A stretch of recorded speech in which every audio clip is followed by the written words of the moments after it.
ونصلی علی رسولہ الکریم اما بعد فاعوذ باللہ السمیع العلیم من الشیطان الرجیم بسم اللہ الرحمن الرحیم سورہ ابراہیم آیت نمبر 31 پہلے بامعنی ترجمہ کل عبادی الذین اے میرے نبی فرما دیجئے میرے ان بندوں کو جو آمنو ایمان لائے یقیم الصلاۃ کہ وہ نماز قائم کریں وینفقوا اور وہ خرچ کریں مما اس میں سے رزقناہم جو رزق دیا ہم نے ان کو سرم و علانیتم من قبل پوشیدہ اور ظاہر اس سے پہلے ان یاتیا کہ آئے یوم اللہ بیعن ایسا دن کہ نہ خرید و فروخت ہوگی فیہ اس میں ولا خلال اور نہ کوئی دوستی ہی کام آئے گی۔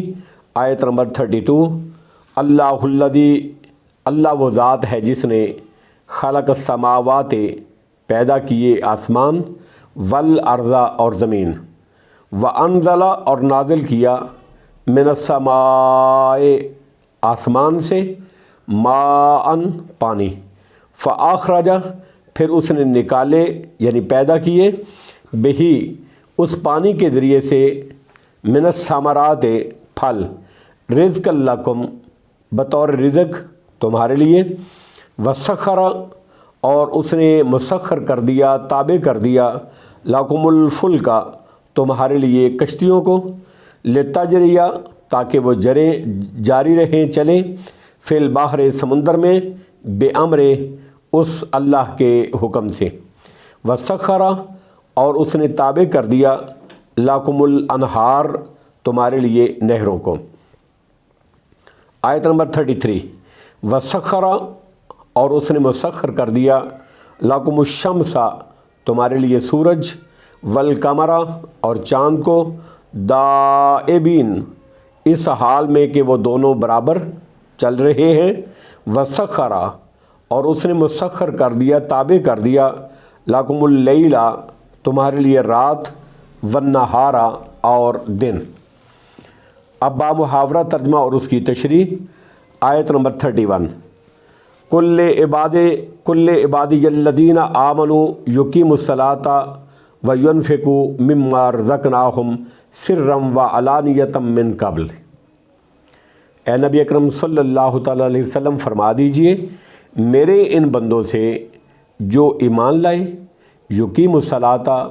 وہ نماز قائم کریں وینفقوا مما رزقناہم سرم و علانیتم من قبل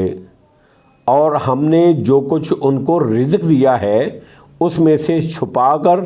اور اعلانیہ ظاہر کر کے خرچ کریں اس سے پہلے ان یاتیا یوم اللہ بیعن فیہ ولا خلال اس سے پہلے کہ وہ دن آئے جس میں نہ سودے بازی ہوگی اور نہ کوئی دوستی کام آئے گی۔ نماز کو قائم کرنے کا مطلب ہے کہ اس کو اپنے وقت پر اور تعدیل ارکان کے ساتھ اور خشوع و خضوع کے ساتھ سنت کے ساتھ ادا کیا جائے جس طرح کہ نبی اکرم صلی اللہ علیہ وسلم کی سنت ہے۔ آپ نے فرمایا صلو کما رأیتمونی اصلی نماز میرے طریقے کے مطابق پڑھو میری سنت کے مطابق پڑھو۔ انفاق کا مطلب ہے کہ زکوٰۃ ادا کی جائے، اقارب کے ساتھ صلہ رحمی کی جائے، قریبیوں کے ساتھ صلہ رحمی کی جائے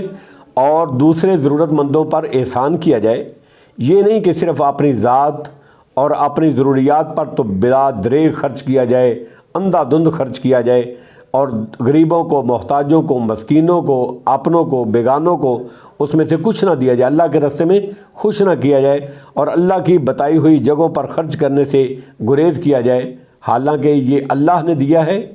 اور تم اللہ کو واپس کر رہے ہو، اللہ کو دے رہے ہو، اس میں تمہیں ثواب ملے گا، تو اس میں پھر تھوڑا دینے کی ضرورت کیا ہے، گریز کرنے کی کیا ضرورت ہے۔ قیامت کا دن ایسا ہوگا کہ جہاں نہ خرید و فروخت ممکن ہوگی نہ کوئی دوستی کسی کے کام آ سکے گی، جس طرح کہ سورہ بقرہ کی آیت نمبر 254 میں اللہ نے فرمایا یا ایھا الذین آمنوا انفقوا مما رزقناکم من قبل ان یاتیا یوم لا بیع فیہ ولا خلۃ ولا شفاء۔ اے ایمان والو اس دن کے آنے سے پہلے اللہ کے رستے میں خرچ کر لو جس میں کوئی خرید و فروخت نہیں ہوگی اور نہ کوئی دوستی کام آئے گی، اور نہ کوئی نبی اکرم صلی اللہ علیہ وسلم کی سفارش کے علاوہ کسی کی سفارش کام آئے گی۔ آیت نمبر 32، اللہ الذی خلق السماوات والارض، اللہ وہ ذات ہے جس نے آسمانوں اور زمین کو پیدا کیا، وانزل من السماء ماء، اور اس نے آسمان سے پانی نازل کیا، فاخرج بہ من الثمرات رزقا لکم، پھر اس نے اس پانی کے ذریعے سے تمہارے لیے بطور رزق پھل نکالے، وسخر لکم الفلک لتجری فی البحر بامرہ، اور تمہارے لیے یہ کشتیاں چلائیں تاکہ سمندر میں اس کے حکم سے چلے، بامرہ اس کے حکم سے چلے، وسخر لکم الانہار، اور تمہارے لیے دریا مسخر کر دیا۔ اللہ رب العزت نے مخلوقات پر جو انعامات کیے ان میں بعض کا تذکرہ یہاں کیا جا رہا ہے۔ فرمایا آسمان کو چھت بنایا، زمین کو بچھونا بنایا، آسمان سے بارش نازل فرما کر مختلف قسم کے درخت اور فصلیں اگائیں جن میں لذت اور قوت کے لیے میوے اور فروٹ بھی ہیں، اور مختلف قسموں کے غلے بھی جن کے رنگ اور شکلیں بھی ایک دوسرے سے مختلف ہیں، اور ذائقے بھی، خوشبو بھی اور فوائد بھی مختلف ہیں۔ کشتیوں اور جہازوں کو خدمت میں لگا دیا کہ وہ تلاطم خیز موجوں پر چلتے ہیں، انسانوں کو بھی ایک ملک سے دوسرے ملک میں پہنچاتے ہیں، اور سامان تجارت بھی ایک جگہ سے دوسری جگہ منتقل کرتے ہیں۔ زمینوں اور پہاڑوں سے چشمے اور نہریں جاری کر دیں تاکہ تم بھی سیراب ہو اور اپنے کھیتوں کو بھی سیراب کرو۔ آیت نمبر 33، وَسَخَّرَ لَكُمُ الشَّمْسَ وَالْقَمَرَ دَائِبِينَ، اور تمہارے لیے سورج اور چاند مسخر کر دیے، فرما بردار کر دیے، دائبین جو مسلسل چل رہے ہیں، جو مسلسل چل رہے ہیں، جو مسلسل چل رہے ہیں، یعنی مسلسل چلتے رہتے ہیں، کبھی ٹھہرتے نہیں ہیں، رات کو نہ دن کو، اس کے علاوہ ایک دوسرے کا تعاقب کرتے ہیں۔ سورج چاند کے پیچھے ہے، چاند سورج کے پیچھے ہے، لیکن کبھی ان کا آپس میں تصادم اور ٹکراؤ نہیں ہوتا۔ وَسَخَّرَ لَكُمُ اللَّيْلَ وَالنَّهَارَ، اور تمہارے لیے رات اور دن کو مسخر کر دیا۔ رات اور دن ان کا باہمی تفاوت جاری رہتا ہے، کبھی رات دن کا کچھ حصہ لے کر لمبی ہو جاتی ہے، اور کبھی دن رات کا کچھ حصہ لے کر لمبا ہو جاتا ہے۔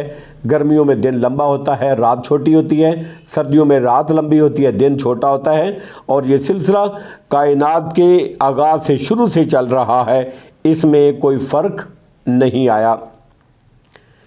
وَسَخَّرَ لَكُمُ الشَّمْسَ وَالْقَمَرَ دَائِبِينَ وَسَخَّرَ لَكُمُ اللَّيْلَ وَالنَّهَارَ، تمہارے لیے سورج اور چاند مسخر کیے جو مسلسل چل رہے ہیں، اور تمہارے لیے رات اور دن کو مسخر کیا۔ واللہ عالم بالصواب، وآخر دعوانا ان الحمد للہ رب العالمین۔